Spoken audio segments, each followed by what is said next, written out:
讓大家久等了，這次是延續上支影片的內容。之前說的是駐波，是由國家主導開發的近未來都市。那這次呢，咱們就來看看距離駐波不遠，車程只需要15分鐘的城市，是由财阀主導開發的近未來都市百之葉。那開始前啊，咱們先說下百之葉在日本人眼中的定位啊。它經常被稱為東邊的澀谷，或者是千葉最強都市。但其實啊，這是不動產的一種宣傳说法，並不是官方的定位，所以呢，大家听听就好了。不過呢，可以从這些細節可以感受到百之葉在日本人心裡的定位啊是很有活力的，明顯跟駐波不一樣。那開始之前呢，先要說一下啊，百之葉雖然距離駐波很近，但是不屬於同一個縣。那駐波啊是茨城縣的，百之葉是千葉縣的，同樣是坐駐波快線啊就可以到達。那為什麼要拿這兩個地方做對比呢？因為這裡啊也是試驗性的城市，和駐波啊同屬於關東平原上正在進行的關於人類未來該如何生活的試驗場。如果說駐波是日本政府親自下場，動用國家財政啊修築的一個科學實驗室，那麼百之葉啊則是以三井不動產為首的頂級財閥資本啊，動用數千億日元打造的一個智慧型城市。那一邊是國家對未來的構想，一邊是資本對生活的優化，這是一種非常直觀的對比。在駐波啊，你感受到的是國家的意志，而在百之葉呢，你體會到的則是資本的邏輯。那今天啊，我們就來看看日本最頂級的兩股力量啊是如何理解近未來都市的。咱們還是先來說一說為什麼三井啊選擇在這裡打造未來都市。那在80年前呀，腳下的這片土地啊，曾是大日本帝國陸軍的百飞行場。二戰末期呢，這裡是日本研發火箭動力戰鬥機，也就是專門用來攔截轟炸機的自殺式機型秋水的秘密基地。那戰敗後啊，這片巨大的軍事用地啊，被國家收繳。那三井不動產啊，之所以能在這裡打造智慧城市啊，是因為這裡沒有複雜的私人產權，不需要漫長的拆遷補償。它利用駐波快線帶來的速度啊，把這片荒廢的舊戰場直接塞進了東京的30分鐘交通圈裡。那核心區域的全面開發始於2000年代初期，但三井財閥啊在開發前啊就開始行動了。它通過游說行政系統啊，讓日本最頂尖的學府啊在這裡創建校區，尤其是東京大學百校區。有了東大這塊金字招牌啊，三井才正式決定在這塊土地上進行開發。當走出車站啊，你會發现這裡的氛圍啊跟駐波完全不一樣。那駐波呀是安靜、空曠和冷酷，這裡則是熱鬧、擁擠和明亮。那三井不動產和國家的不同之處啊，是它剝離了國家意志那種生硬死板的設計，換上了大量昂貴的透明玻璃和溫潤的木材。這種設計邏輯啊其實很簡單。資本知道啊，太生硬和冷酷的環境啊很難刺激和產生消費。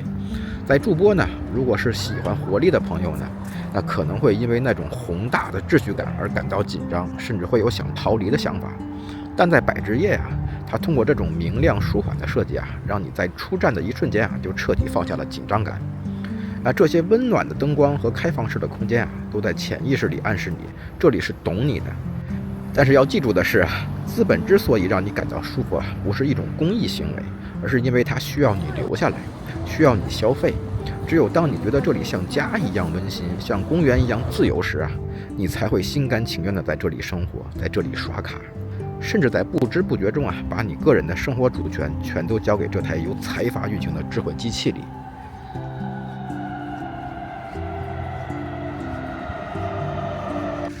來到百之葉呢，一定要來離車站不遠的這個鳥屋書店打卡。這裡可以說是整個百之葉車站附近啊最有代表性的建築物。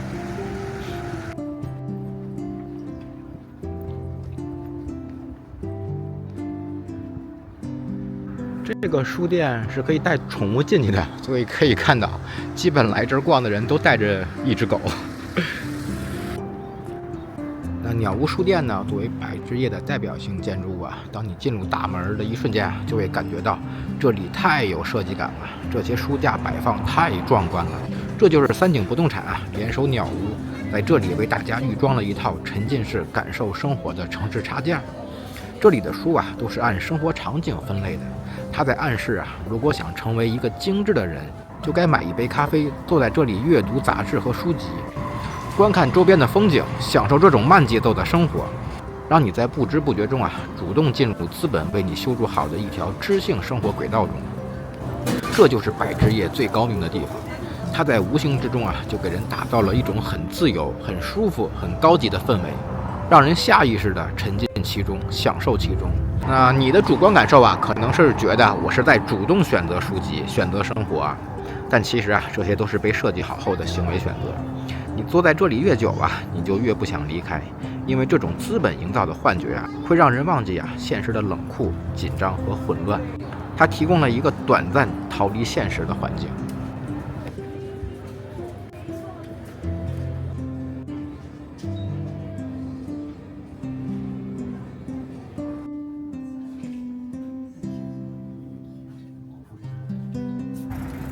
已经從鳥屋書店出来了，因为我本身就不是一个喝咖啡的人，最多也就喝个咖啡飲料，然後對甜食也不是特別感興趣，所以也就什麼吃的也都沒有買，再加上也不餓嘛，就買了3本漫畫。看到這個才想起來，我地獄樂這漫畫好像就買了3本，之後就沒有買過。今天看到了嘛，然後只好買4、5、6 3本，以後再慢慢湊唄。地獄樂這本漫畫好多地兒都不賣，不知道為什麼，可能太冷門了。那剛才進去拍可能大家看鏡頭覺得我拍的都是一些局部為什麼沒有拍一個全景因為裡邊人太多了。我拍視頻有個習慣就是盡量離人群遠一點拍，所以像這種到處都是人的話，我就只能拍局部了。所以大家有時候看我的影片總感覺去哪兒好像都很冷清但其實不是那是我有意的避開人群拍的。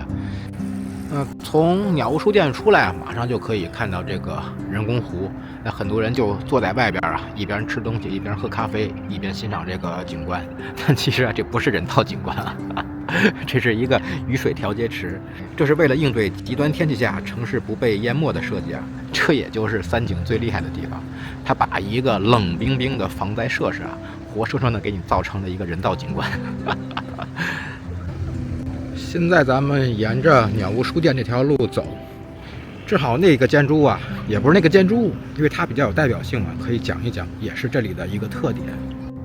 走到這兒了，咱們講一講如果心細的朋友應該有發現我剛才所拍的東西所有跟商業或者辦公大樓相關的設施幾乎都是這種全玻璃的設計，這就是百之業另外一個特點了。那這種設計不是為了採光因為在這個城市連奮鬥本身都是一種景觀，所以呢，你在落地窗前寫代碼、談生意，或者你在樓下消費、喝咖啡，那這些互動都是這個城市景觀的一部分。這也是某種程度上近未來的一個設計和概念。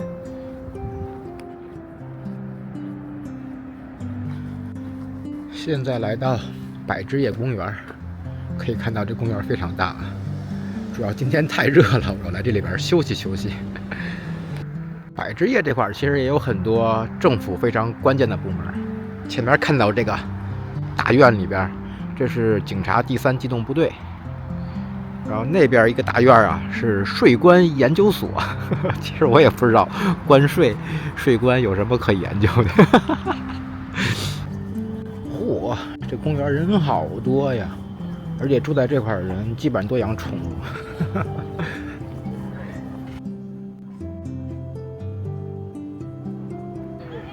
主要的花兒都還沒開呢，人好多呀。但是我現在想找地方吃飯。從鳥屋書院走過來，給我走餓了。找了幾家店，沒有吃的，也不是沒有吃的，全都是冰淇淋甜食這些。完全不符合我胃口尤其是我餓的時候。繼續往前走吧。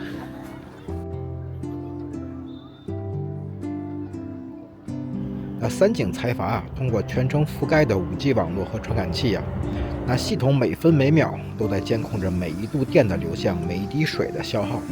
在智慧城市的構想中能源與生活數據被視為優化城市的重要資源。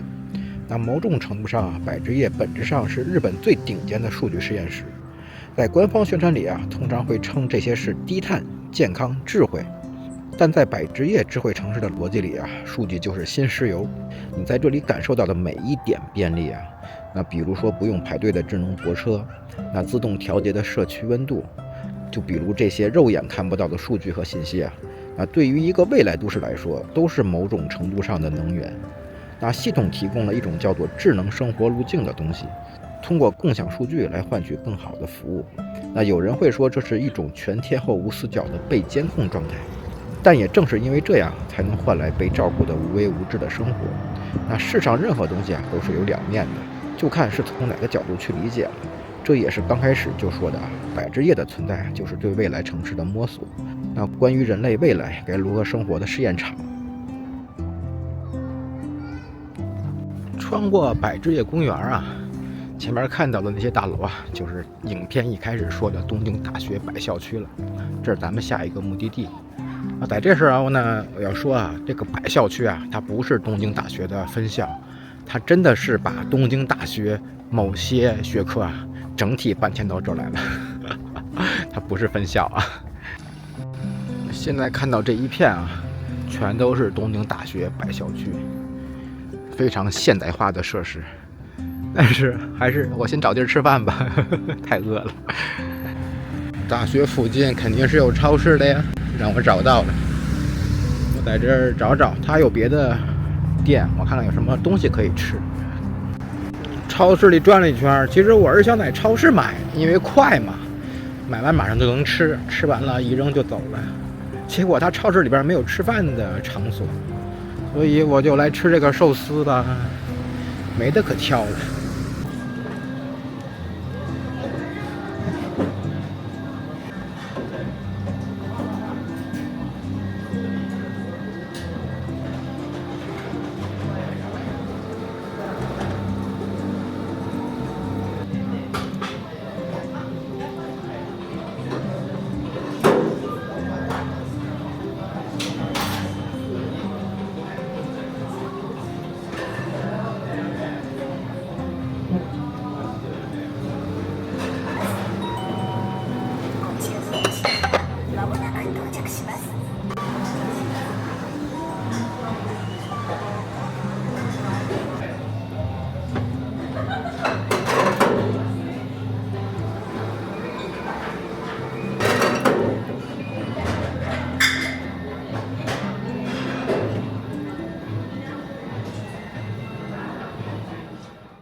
吃飽了，区7盤我就吃飽了，現在飯量已經大不如前了。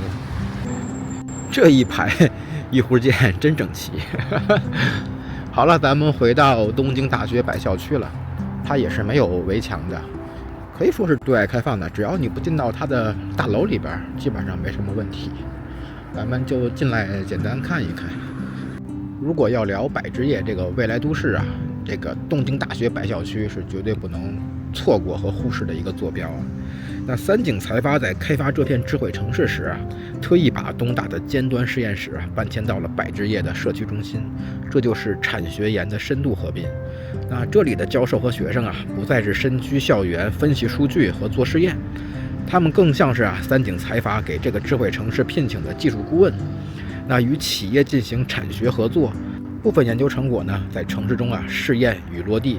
那東大的新領域創城科學研究科和大氣海洋研究所就在這裡，他們產出的數據和專利會第一時間轉化成這片街區的智慧服務。那在駐波智慧和科研是為了國家主權而存在的。但在百職業呢，智慧是會被財閥直接轉化，並且用於民生而存在的。那東京大學百校區某種程度上可以說是這個智慧城市的靈魂，它的存在讓這個城市可以持續高效地維持下去。太陽快下山了，我準備回車站了。其實，在百職業轉一圈會發現很多地方還是沒開發的一個狀況，很空曠。沒有任何東西，這也跟百職業很年輕有關係。如果不提它之前的歷史，只提它以未來都市的角度開發的話，其實它非常非常年輕。三井應該是在2003年開始動工的，它要趕在2005年筑波快線開通之前嘛，他要把核心区域建好。大部分東西啊，其實都是2005年之後建的，所以满打满算啊，也就是20年的歷史，非常年輕，很多東西還沒建好呢。在影片一開頭啊，有提過，日本人說它是最強都市哈，千葉最強都市，其實也不是特別誇張，因為以目前百之葉的發展速度、成長速度，還有它的成長潛力來說的話，其實跟最強啊搭一點邊兒，所以看未來吧，如果未來能發展好的話，它也許真的會成為千葉最強。回来路上才發現，在公園邊上啊，還有一個東京大學的校區，面積也很大，但這個明顯是剛建沒多久的，非常新。那說了半天，接下來咱們要说说百之葉现在遇到的問題吧。剛才有說啊，任何事物都是兩面性的，有優點啊，它自然也會有缺點。那百之葉目前最尷尬的地方在於啊，它設計了一整套需要通過智能手機和5G 傳感器來交互的生活邏輯。但對於那些住在這裡幾十年的老一代居民來說呀，這種智慧啊，其實是某種程度上的排擠。當這些上了年齡、對科技不敏感的人覺啊，連掃碼開門都覺得費勁時啊，那這個所謂的未來都市啊，本質上呢，就成了一個對部分高齡者啊可能形成門檻的未來都市了。在這裡啊，如果你跟不上科技的更新，你就會有一種被時代拋棄和降權的危機感。那其次呢，就是百之葉和筑波其實是一樣的啊，你很難找到那種野生的不被規劃的小店啊。這裡的每一處設計啊，都是三井財閥呀主導的。這種極致的單一生態啊，一旦遇到財閥的資本鏈條或者數據系統啊出現波動，那整座城市的生存邏輯啊就會瞬間死機。它缺少的呀，就是東京那種混亂中產生的頑強生命力。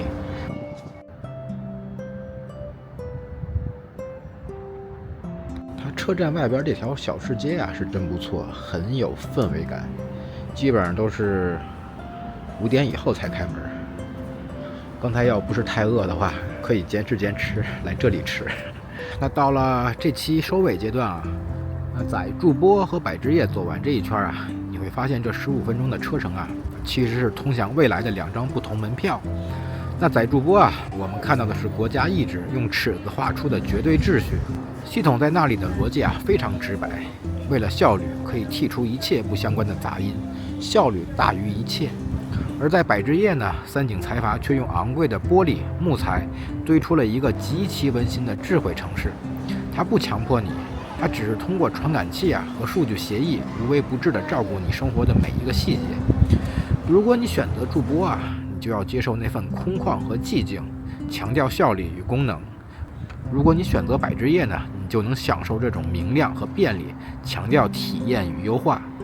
那這15分鐘的鐵軌啊，連接的不僅是2個城市，更是2種完全不同的生活邏輯。好了，那這期就到這裡了，我準備坐車回家了。其實我也走不動了。這次拍攝內容啊，很多都是重複的，主要原因啊，還是因為它這個未来都市啊，太年輕了。剛才有說嘛，滿打滿算也就是20年出頭哈，再加上財閥嘛，資本第一個想到的是賺錢盈利哈，他肯定不可能去賠本做生意，他會一點一點來，所以速度會慢。它不像國家意志啊，國家一般開發一些東西啊，它不會考慮這些東西，就是速度快、效率快就可以了，所以它發展的速度肯定是不如国家意志發展的快哈，所以拍攝的東西目前來說還是比較少。好了，我已經到車站了，那這期內容就到這裡了，謝謝觀看，咱們下期再見，拜拜。